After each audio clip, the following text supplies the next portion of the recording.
ಒಂದೇ ಸಮಾಧಾನವೆಂದರೆ ಕೊಂಚ ಹೊತ್ತಿನ ನಂತರ ಎಲ್ಲವೂ ಸರಿಹೋಗುತ್ತದೆ. ಮುಖಭಾವ ಮತ್ತೆ ಸೌಮ್ಯವಾಗುತ್ತದೆ.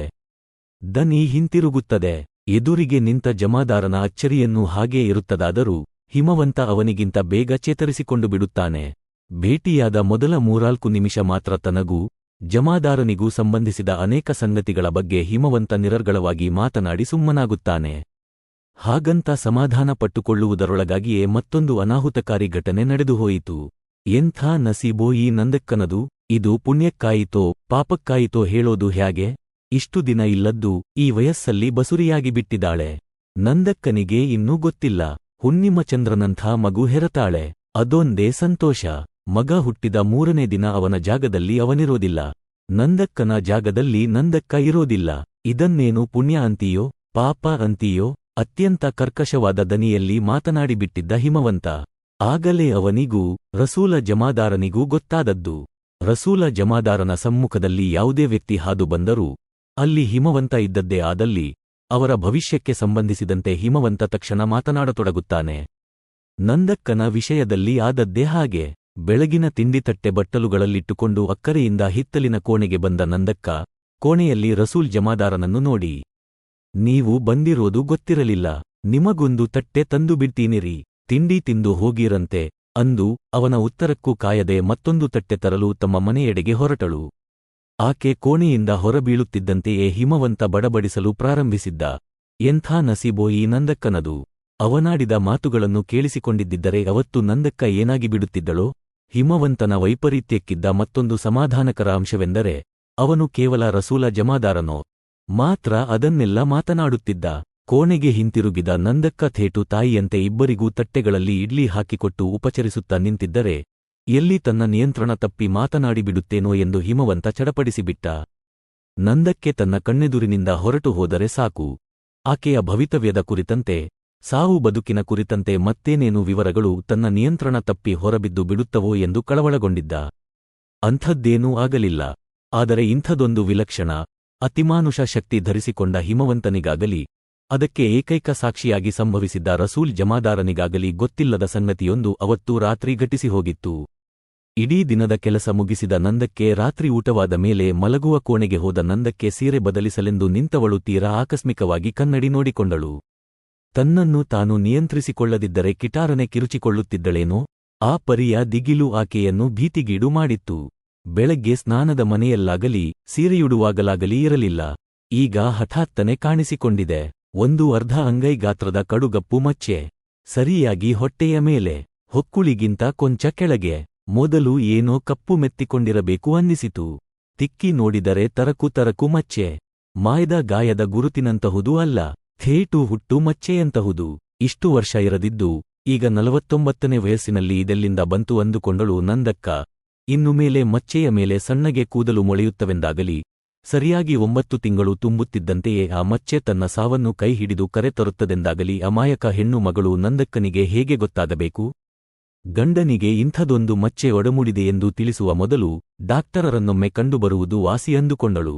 ಬದಲಿಸಿದ ಸೀರೆಯ ಕೊನ ನೆರಿಗೆ ಮಡಚುತ್ತಿರುವಾಗಲೇ ನಂದಕ್ಕನಿಗೆ ನೆನಪಾದದ್ದು, ಈ ತಿಂಗಳು ನೀರಾಗಿಲ್ಲ. ಆದರೆ ತಪ್ಪಿದ ಋತುಚಕ್ರಕ್ಕೆ ಸಂಭ್ರಮಿಸುವ, ಸಂತೋಷಿಸುವ ವಯಸ್ಸೇ ಅಲ್ಲ ತನ್ನದು.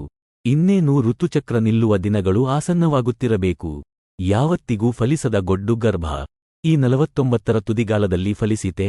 ಮತ್ತೊಮ್ಮೆ ಹೊಟ್ಟೆಯ ಮೇಲೆ ಮೂಡಿದ ಅಸಹ್ಯಕರ ಮಚ್ಚೆಯನ್ನು ಅಂಗೈಯಲ್ಲಿ ಉಜ್ಜಿಕೊಂಡು ಮಲಗಲು ಅನುವಾದಳು ನಂದಕ್ಕ. ಮಚ್ಚೆ ನೋಡಿಕೊಂಡ ತಕ್ಷಣ ಹಾಂ ಎಂಬ ಚೀತ್ಕಾರದೊಂದಿಗೆ ಕನ್ನಡಿಯೆಡೆಗೆ ಓಡಿದವನು ಮಾತ್ರ ಕುಮರೆಪ್ಪ. ರಾತ್ರಿ ಗಸ್ತು ಮುಗಿಸಿ ಬಂದು ಬೆಳಗಿನ ಜಾವದ ಹೊತ್ತಿಗೆ ಹಾಸಿಗೆಯಲ್ಲಿ ಮೈಚೆಲ್ಲಿ ಮಲಗಿದ್ದ ಕುಮರೆಪ್ಪನಿಗೆ ಎದ್ದ ಕೂಡಲೇ ಮೊದಲು ಅಂಗೈಯನ್ನು, ನಂತರ ಕನ್ನಡಿಯನ್ನು ನೋಡಿಕೊಳ್ಳುವುದು ರೂಢಿ. ಎಡಗಣ್ಣಿನ ತುದಿಯಲ್ಲಿ ಸರಿಯಾಗಿ 8 ಅಗಲದ ಕಡುಗಪ್ಪು ಮಚ್ಚೆ. ನಿನ್ನೆ ರಾತ್ರಿ ಡ್ಯೂಟಿಗೆ ಹೊರಟಾಗ ಕನ್ನಡಿ ನೋಡಿಕೊಂಡಿದ್ದ. ಖಾಣೆಯಲ್ಲಿ ಕುಳಿತು ಸಿಗರೇಟು ಸುಡುವಾಗ ಕನ್ನಡಿ ನೋಡಿಕೊಂಡಿದ್ದ. ಮಚ್ಚೆ ಮೂಡಬಹುದೆಂಬ ಸಣ್ಣ ಕುರುಹೂ ಇರಲಿಲ್ಲ. ಉದುರುವ ಕೂದಲು ಹಾಗೆ ಕುಮರಪ್ಪನ ಮುಂದಲೆಯನ್ನು ನುಣ್ಣಗೆ ಮಾಡದೆ ಹೋಗಿದ್ದಿದ್ದರೆ ಅಷ್ಟು ಬಾರಿ ಅವನು ಮುಗಿಬಿದ್ದು ಕನ್ನಡಿ ನೋಡಿಕೊಳ್ಳುವ ಕಾರಣವಿರಲಿಲ್ಲ. ಆದರೆ ಅವತ್ತು ಎದ್ದೇಟಿಗೆ ದೂರದಿಂದಲೇ ಕನ್ನಡಿ ನೋಡಿಕೊಂಡವನು ಕಣ್ಣ ಬದಿಯಲ್ಲಿ ಅಸಹ್ಯಕರ ಮಚ್ಚೆ ಕಾಣಿಸುತ್ತಿದ್ದಂತೆಯೇ ಚೀತ್ಕರಿಸುತ್ತಾ ಕನ್ನಡಿಯ ಬಳಿಗೆ ಓಡಿದ. ಅದೇ ತರಕಾದ ಅಸಹ್ಯಕರ ಮಚ್ಚೆ. ಕೂದಲು ಬೆಳೆಯುವ ಮುನ್ನ ಉಂಟಾಗುವ ಅಸಹ್ಯಕರ ತರಕು. ಎಲ್ಲಿಂದ ಬಂತಿದು? ರೋಗವ? ಕರಿ ಸಿಬ್ಬು ಅಂತಾರಲ್ಲ ಅದ? ಇಷ್ಟು ಹಠಾತ್ತನೆ ಹೇಗೆ ತೇಲಿಕೊಂಡಿತು?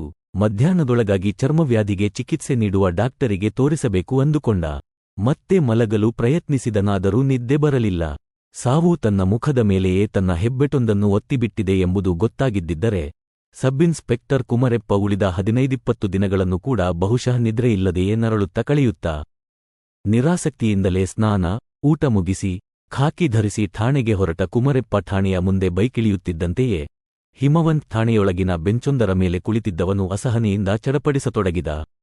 ಇನ್ನು ಹೆಚ್ಚಂದ್ರೆ 3 ವಾರ ನೋಡೋ ಸಾಬಿ. 3 ವಾರ. ಹಿಮವಂತನನ್ನು ಹತ್ತಿರದಿಂದಲೇ ಗಮನಿಸುತ್ತಿದ್ದ ರಸೂಲ್ ಜಮಾದಾರ, ಸಾಕು ನಿಲ್ಲಿಸು ಎಂಬಂತೆ ಹಿಮವಂತನ ಹೆಗಲು ಆದುಮಿದ. ಠಾಣೆಗೆ ಬಂದಾಗಿನಿಂದ ಗೋಣಿಗರ ಹುಡುಗರನ್ನು ಲಾಕಪ್ಪಿನಲ್ಲಿ ನೋಡುತ್ತಿದ್ದಂತೆಯೇ ಹಿಮವಂತ ಹೀಗೆ ಬಡಬಡಿಸಲು ಪ್ರಾರಂಭಿಸಿದ್ದ. ಕೊನೆ ಮನೆ ನಾಗ ಎಂಬುವವನನ್ನು ನೋಡುತ್ತಿದ್ದಂತೆಯೇ ಇವನ್ನ ಹೊಡಿಬ್ಯಾಡ ಎಂದು ಮಣಮಣಿಸಿದ್ದ. ಹಾಗೆ ನೋಡಿದರೆ ಗಾಡಿಕೊಪ್ಪದ ಕತ್ತಲ ಬಯಲಿನಲ್ಲಿ ಉಳಿದೆಲ್ಲರಿಗಿಂತ ಬಲವಾಗಿ ಹಿಮವಂತನ ನೆತ್ತಿ ಸೀಳಿದವನೇ ಕೊನೆ ಮನೆಯ ನಾಗ. ಲಾಕಪ್ಪಿನಲ್ಲಿ ಕೆಡವಿಕೊಂಡು ಅವನನ್ನು ಸೀಳಿ ಹಾಕುವುದಕ್ಕೂ ಸಿದ್ಧನಿದ್ದ ರಸೂಲ ಜಮಾದಾರ. ಆದರೆ ಸಾವು ಹಣೆಯಲ್ಲೇ ಸ್ಪಷ್ಟವಾಗಿ ಬರೆದಿರುವಾಗ ಅವನನ್ನು ನೀನು ಕೊಲ್ಲುವುದೇಕೆ? ಹಾಗಂತ ಹೇಳಿಯೇ ಜಮಾದಾರನನ್ನು ತಡೆದಿದ್ದ ಹಿಮವಂತ್. ಗೋಣಿಗರ ಕೇರಿ ಹುಡುಗರು ತನ್ನ ಮೇಲೆ ಹಲ್ಲೆ ನಡೆಸಿದುದರ ಬಗ್ಗೆ ಕುಮರೆಪ್ಪನಿಗೊಂದು ದೂರು ಬರೆದುಕೊಟ್ಟು ಜಮಾದಾರನೊಂದಿಗೆ ಠಾಣೆಯಿಂದ ಹೊರಬಂದ ಹಿಮವಂತನಿಗೆ ಮತ್ತೆ ತನ್ನ ಕರ್ಮಭೂಮಿಯಾದ ಗಾಡಿಕೊಪ್ಪದ ಬಯಲಿಗೆ ತಲುಪಿಕೊಂಡು ಅಲ್ಲಿ ಒಬ್ಬಂಟಿಯಾಗಿ ಉಳಿದರೆ ಸಾಕನ್ನಿಸಿಬಿಟ್ಟಿತ್ತು. ರಸೂಲ ಜಮಾದಾರ ಕಣ್ಣೆದುರಿನಿಂದ ಸರಿದು ಹೋದರೆ ಸಾಕಾಗಿತ್ತು.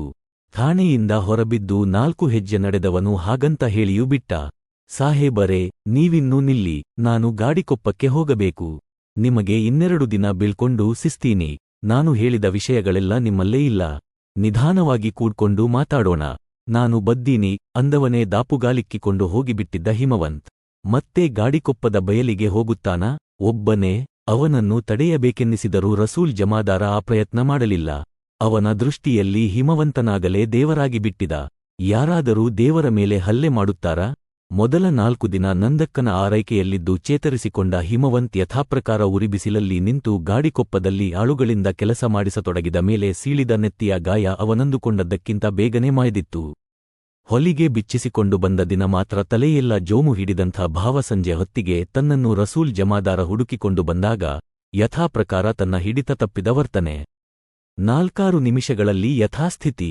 ಇಬ್ಬರೇ ಕುಳಿತು ಈ ವೈಚಿತ್ರ್ಯದ ಬಗ್ಗೆ ತುಂಬ ಹೊತ್ತು ಮಾತನಾಡಿದರು. ಚೆಲುವನಹಳ್ಳಿ ಗವಿಮಠದ ಅಜ್ಜಪ್ಪನನ್ನು ಬಿಟ್ಟು ಜಗತ್ತಿನಲ್ಲಿ ನ್ಯಾರೂ ತನ್ನನ್ನು ಈ ವಿಲಕ್ಷಣ ವರ್ತನೆಯಿಂದ ರಕ್ಷಿಸಲಾರರು. ಹಾಗಂತ ರಸೂಲ್ ಸಾಬನಿಗೆ ಹೇಳಿಕೊಂಡೇ ಶಾಂತಪ್ಪನ ಮನೆತನಕ ನಡೆದು ಬಂದಿದ್ದ ಹಿಮವಂತ್. ಅವನನ್ನು ಕಂಪೌಂಡಿನ ಬಾಗಿಲಿಗೆ ತಲುಪಿಸಿದ ರಸೂಲ್ ಸಾಬ ವಿದಾಯ ಹೇಳಿ ಹೊರಟು ಹೋದ ಕಂಪೌಂಡಿನೊಳಕ್ಕೆ ಕಾಲಿಟ್ಟವನಿಗೆ ಅತ್ಯಂತ ಸ್ಪಷ್ಟವಾಗಿ ಕೇಳಿಸಿತು ಕಲರವ. ಪ್ರಾರ್ಥನಾ ಬಂದಿದ್ದಾಳೆ. ಅಕಸ್ಮಾತ್ ಅವತ್ತೇನಾದರೂ ಹಿಮವಂತನೊಂದಿಗೆ ರಸೂಲ್ ಜಮಾದಾರನು ಶಾಂತಪ್ಪನ ಮನೆಯೊಳಕ್ಕೆ ಕಾಲಿಟ್ಟಿದ್ದರೆ ಅವನ ಸಮ್ಮುಖದಲ್ಲೇ ಪ್ರಾರ್ಥನಾ ಹಿಮವಂತನ ಕಣ್ಣಿಗೆ ಬಿದ್ದಿದ್ದರೆ ಕಥೆಯ ತಿರುವು ಬೇರೆಯೇ ಆಗಿರುತ್ತಿತ್ತು.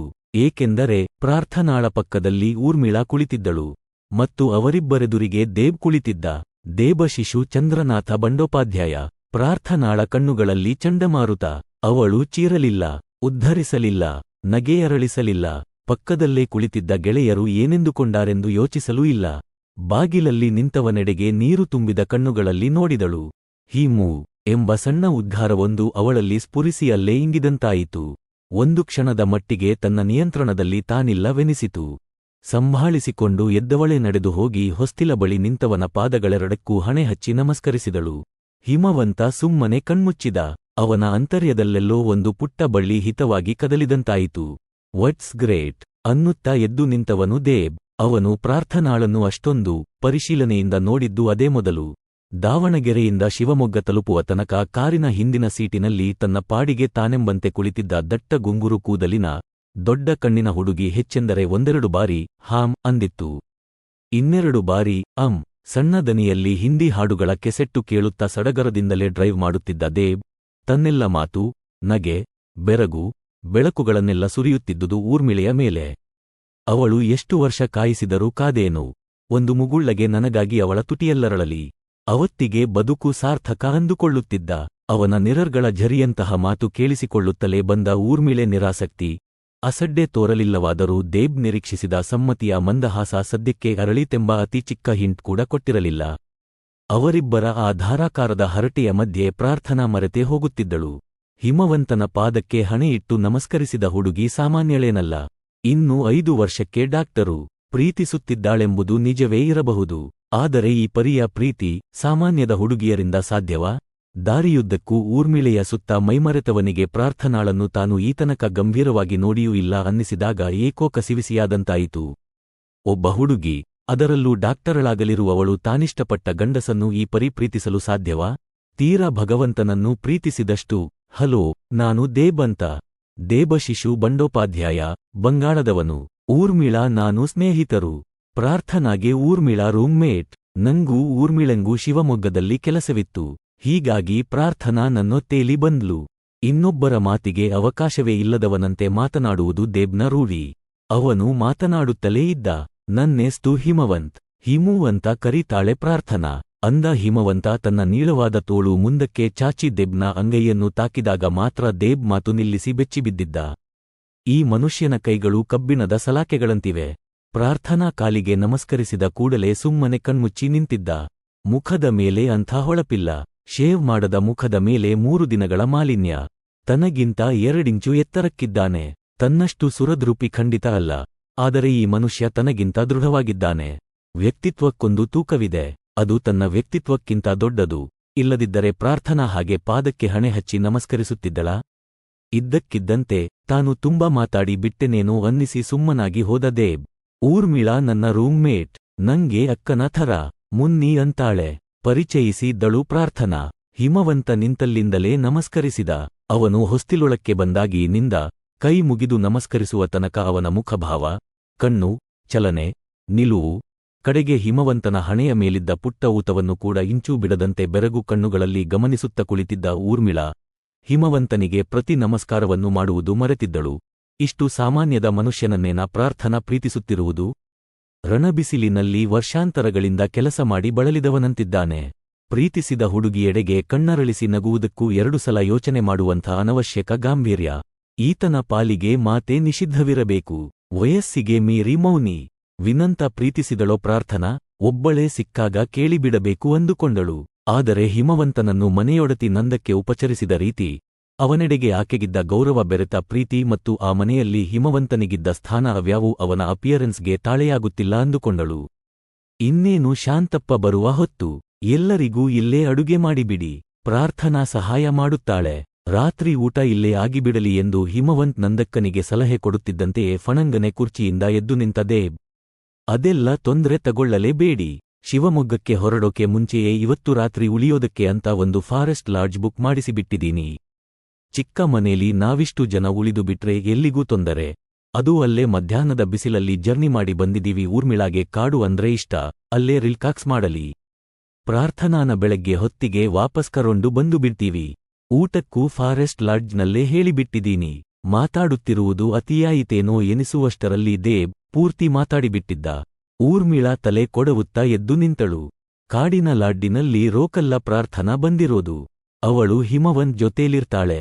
ತೀರ ತಡ ಆಗೋಕೆ ಮುಂಚೆ ನಾವಿಬ್ಬರು ಕಾಡು ಸೇರಿಕೊಂಡು ಬಿಡೋಣ. ಹರಟೆ ಸಾಕು. ನೀನಿನ್ನು ಹೊರಡು ಅನ್ನುತ್ತಾ ದೇಬ್ನನ್ನು ಹೊರಡಿಸಿಯೇ ಬಿಟ್ಟಳು. ಅಷ್ಟು ಹೊತ್ತಿನ ತನಕ ಮಾತುಗಳ ಕಲರವದಿಂದ ತುಂಬಿಹೋಗಿದ್ದ ನಂದಕ್ಕನ ಮನೆ ಕಂಪೌಂಡಿನ ಮುಂದಿನಿಂದ ದೇಬ್ನ ಕಾರು ಕದಲಿ ಮಾಯವಾಗುತ್ತಿದ್ದಂತೆಯೇ ನಿಶ್ಶಬ್ದವಾಗಿ ಹೋಯಿತು. ಪಡಸಾಲೆಯಲ್ಲಿ ಹಿಮವಂತ ಮತ್ತು ಪ್ರಾರ್ಥನಾ ಇಬ್ಬರೇ. ನಂದಕ್ಕ ಒಳಮನೆಗೆ ಸರಿದು ಹೋದಳು.